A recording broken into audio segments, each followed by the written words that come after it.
Hello guys, कैसे हो आप? आई होप आप सब अच्छे होंगे। अच्छा होना भी चाहिए। बच्चों, आज मैं एक नया टॉपिक लेके आया हूँ। नया टॉपिक के साथ नया चैप्टर भी है, जो कि क्लास 10th साइंस एनसीईआरटी की है। और जिस चैप्टर का नाम सुनते ही ना आपको बहुत गुदगुदी होती है, क्योंकि इस चैप्टर पे बहुत ज़्यादा ट्रिक है और बहुत ज़्यादा वीडियो भी आपको यूट्यूब पर मिल जाते हैं। पर इसको मैं अपने अंदाज में पढ़ाऊँगा। ये वीडियो आपको वाकई बहुत मज़ा देने वाला है। लेकिन इस चैप्टर में जब आप स्टार्ट करेंगे, 2 से 3 पीरियड अगर आप बोर्ड लेवल से पढ़ाई कर रहे हैं, थोड़ी सी थियोरेटिकल है।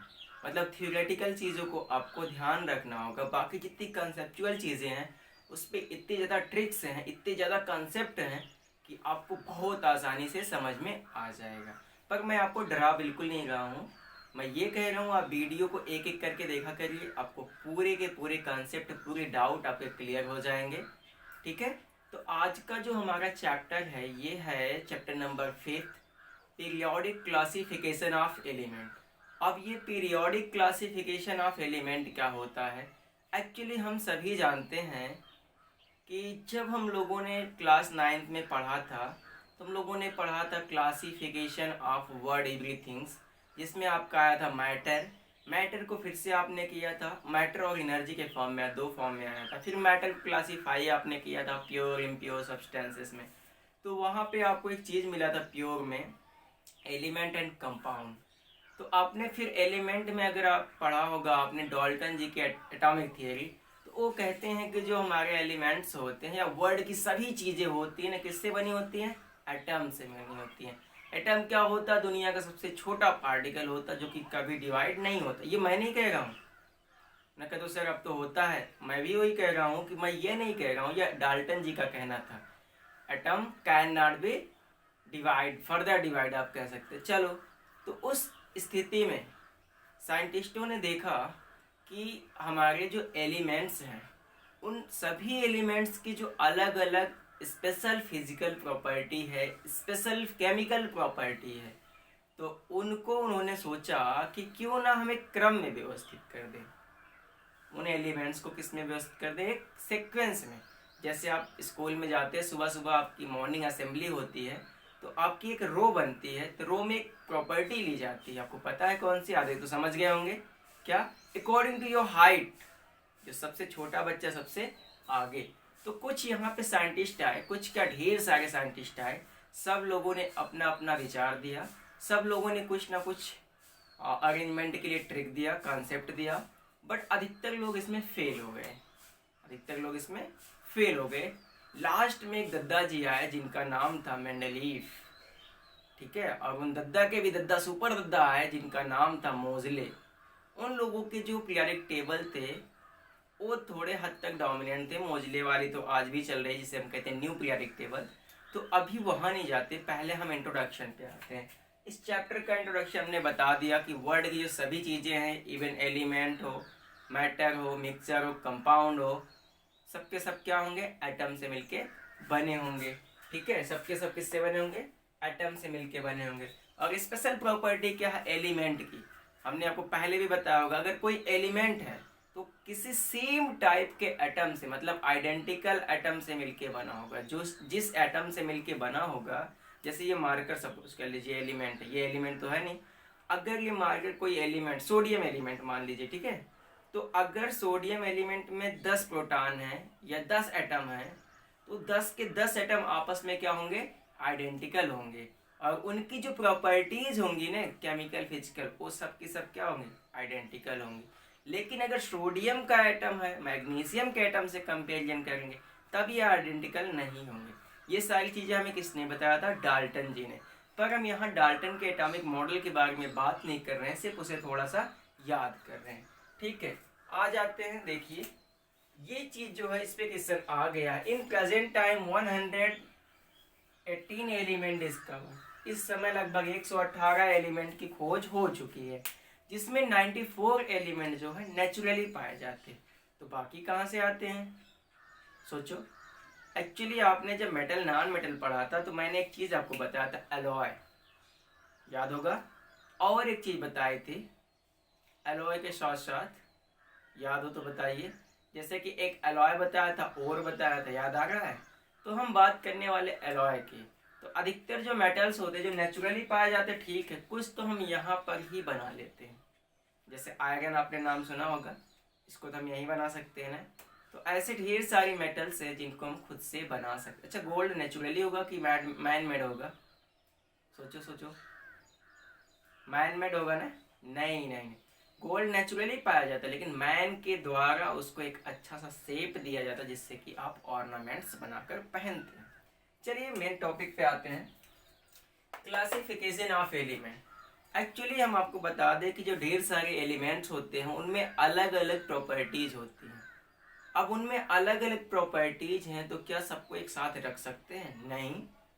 अच्छा सा एग्जाम्पल लीजिए यार, कोरोना इस समय तो तहलका मचा रखा है। तो जिन पीपल्स में कोरोना पॉजिटिव पाया जा रहा है, क्या उन्हें सामान्य पीपल के साथ रखा जा रहा है? जो पीपल्स हैं, सामान्य लोग हैं, क्या उनको कोरोना पॉजिटिव के साथ रखा जा रहा है? नहीं। लेकिन जो पॉजिटिव पाए गए उनको पॉजिटिव वालों के साथ रखा जा सकता है ना। इसका मतलब उनकी प्रॉपर्टी अलग है और जो सामान्य लोग हैं उनकी प्रॉपर्टीज अलग है।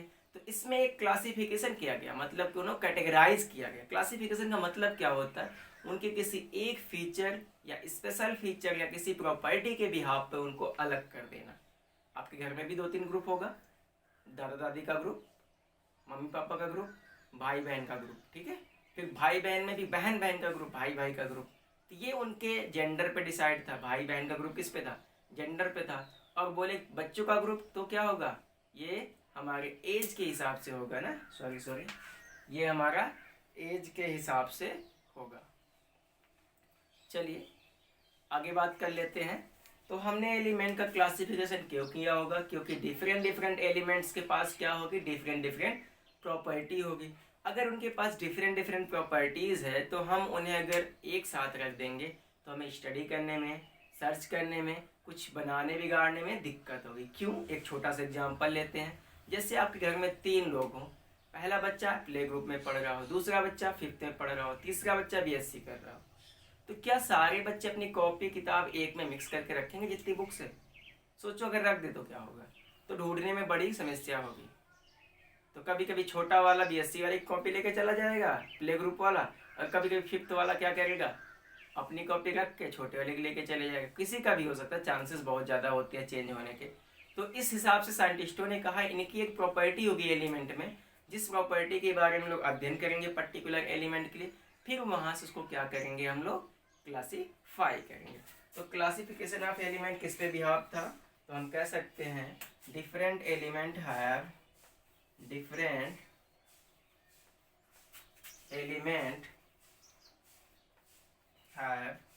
डिफरेंट प्रॉपर्टी फिजिकल हो सकती, different physical and chemical property, physical and chemical properties. अब भाई हमने कह दिया इनके पास अलग अलग प्रॉपर्टी है। अगर इनको अलग अलग प्रॉपर्टीज दी गई या इनकी है तो हम इन्हें क्या करेंगे? क्लासीफाई करेंगे। और जाहिर सी बात, जब इनकी प्रॉपर्टी अलग है तब इन्हें प्रॉपर्टी के बिहाफ पर ही क्लासीफाई करेंगे। समझना, अगर इनकी प्रॉपर्टी अलग है तो इनको किससे क्लासीफाई करेंगे? इसकी प्रॉपर्टी के बिहाफ पर। तो ढेर सारे साइंटिस्ट आए, इसमें सबने अपना अपना हाथ साफ किया। वैसे स्क्रीनशॉट ले सकते हैं इसका। ढेर सारे साइंटिस्ट आए, सबने अपना अपना हाथ साफ किया, मतलब कि सबने अपना अपना एक राय दिया, बोला कैसे कैसे इनको हम क्लासीफाई करेंगे। तो जिसमें हमारे पहले साइंटिस्ट आते हैं उनका नाम होता है डॉवेराइनर। क्या नाम है? डॉवेराइनर।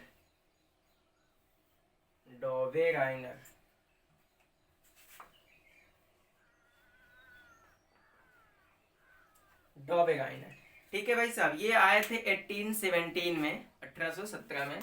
डॉवेराइनर जी कब आए थे? 1817 में।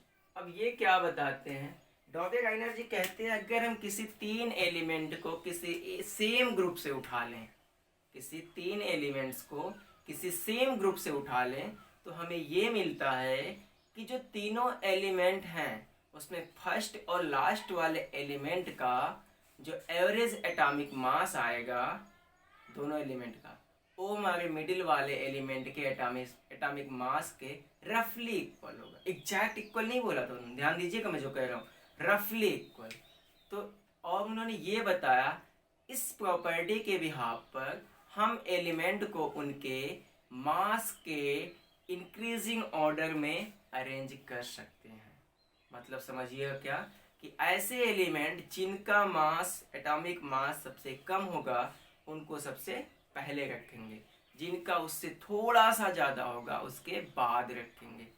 तो इस पर इन्होंने कहा कि इस रूल को, जो डॉबे-राइनर का रूल है, इन्होंने कहा हम 3 एलिमेंट ले रहे हैं ना, और कहाँ से ले रहे हैं, सेम ग्रुप से ले रहे हैं, तो हमारे रूल का एक नाम रख दो भाई। लोगों ने कहा क्या रख दें, तो बोले मेरे ग्रुप का नाम, मेरे रूल का नाम जो है डॉबे-राइनर ट्रायड रूल रख दो। क्या बोला उन्होंने, मेरे रूल का नाम डॉबे-राइनर ट्रायड रूल। तो लोगों ने कहा ट्रायड क्यों कह रहे हो, कह रहे हैं क्योंकि हमने 3 एलिमेंट लिया, समझिएगा, ठीक है। तो इनका यही स्पेशल कैरेक्टर था या स्पेशल फीचर था क्लासिफिकेशन का कि एलिमेंट्स जो थे तीनों सेम ग्रुप के होने चाहिए, और फर्स्ट और लास्ट एलिमेंट के एटॉमिक मास का जो एवरेज आएगा और रफली एटॉमिक मास होगा मिडिल एलिमेंट के, और एलिमेंट को किस आधार पे अरेंज किया होगा, तो आप कह सकते हैं एटॉमिक मास के इंक्रीजिंग ऑर्डर के क्रम में। चलिए देखते हैं इन्होंने क्या बताया था कि जो होते हैं elements arrange increasing order of their atomic masses,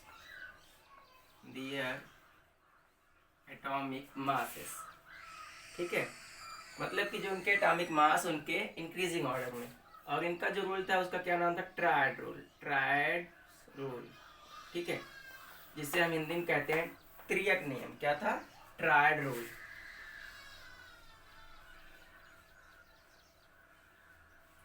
ठीक है, ट्रायड रूल क्या कहता था, जैसे कि कोई एक एलिमेंट ए है, बी है, सी है, और ये क्या होने चाहिए, सेम ग्रुप के होने चाहिए, सेम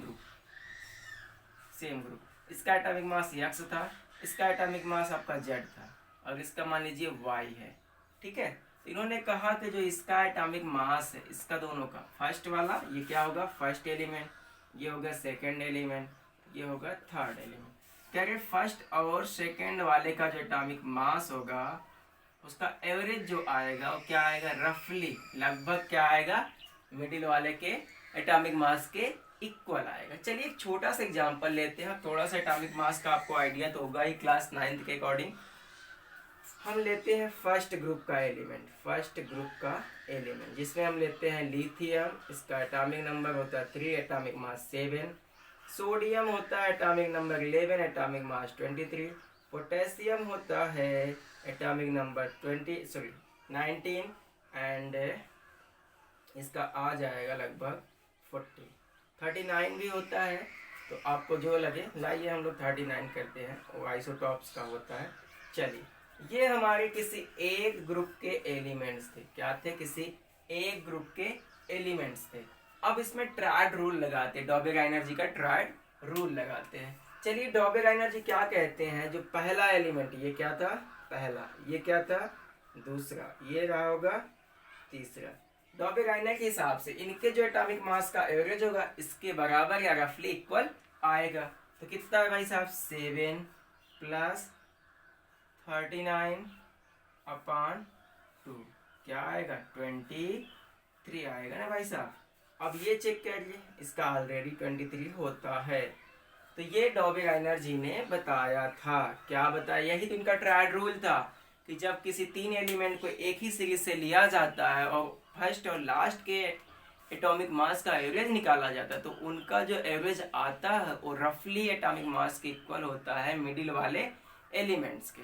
ठीक है, बहुत सिंपल सा था, लेकिन इसकी भी कुछ लिमिटेशन थी। क्या लिमिटेशन रही होगी, ये जो रूल है ये सभी एलिमेंट्स के लिए वैलिड नहीं था जो उस समय डिस्कवर किए जा चुके थे। समझिएगा, ये जो रूल है ये सभी एलिमेंट्स के लिए वैलिड नहीं था जो कि उस समय डिस्कवर किए जा चुके थे। मतलब कि ये बहुत थोड़े लोगों के लिए ही वैलिड था। जब हायर एलिमेंट्स में जाते थे तो ये जो आता था इनका डिफरेंस बहुत ज़्यादा आ जाता था। अभी आप chlorine, fluorine, bromine, chlorine, bromine, iodine का केस करिएगा उसमें काफ़ी डिफरेंस आ जाएगा। ठीक है, ये आपका होमवर्क है अगला, आप खुद से करिएगा। एग्जाम्पल हम छोड़ दे रहे हैं, क्लोरीन, ब्रोमीन, आयोडीन, इन तीनों का आपको करना है ट्रायड रूल से, तो आपको आंसर मिलेगा। लेकिन आपको देखेंगे बहुत ज़्यादा डिफरेंस मिलेगा। अभी हम यहाँ पे रियल रख दे 6.9 करके, यहाँ पे 40 रख देना, तो इसमें भी थोड़ा सा डिफरेंस आ जाएगा। लेकिन मैंने क्या किया है, राउंड फिगर का यूज़ करके पूरा का पूरा होल नंबर लिखा है। ठीक है, तो देखिए इस रूल में यही चीज़ें थी कि जो भी 3 एलिमेंट का सीरीज लिया जाएगा, पहला जो होगा, दूसरा, तीसरा होगा, उनके एटॉमिक मास का जो एवरेज आएगा वो मिडिल वाले के रफली इक्वल या फिर इक्वल होगा। लिमिटेशन क्या थी, उस समय जितने एलिमेंट्स खोजे जा चुके थे सब के सब इस रूल को नहीं मान रहे थे। ये क्या था, सिर्फ लाइटर वेट के एलिमेंट के लिए ही अप्लीकेबल था। हैवियर वेट के एलिमेंट्स में इसका डिफरेंस बहुत ज़्यादा आ रहा था, इसलिए इसको अप्लीकेबल नहीं किया गया। ठीक है, तो आज की इस वीडियो में इतना ही। अगले वीडियो में मिलेंगे एक नए टॉपिक के साथ, तब तक के लिए धन्यवाद।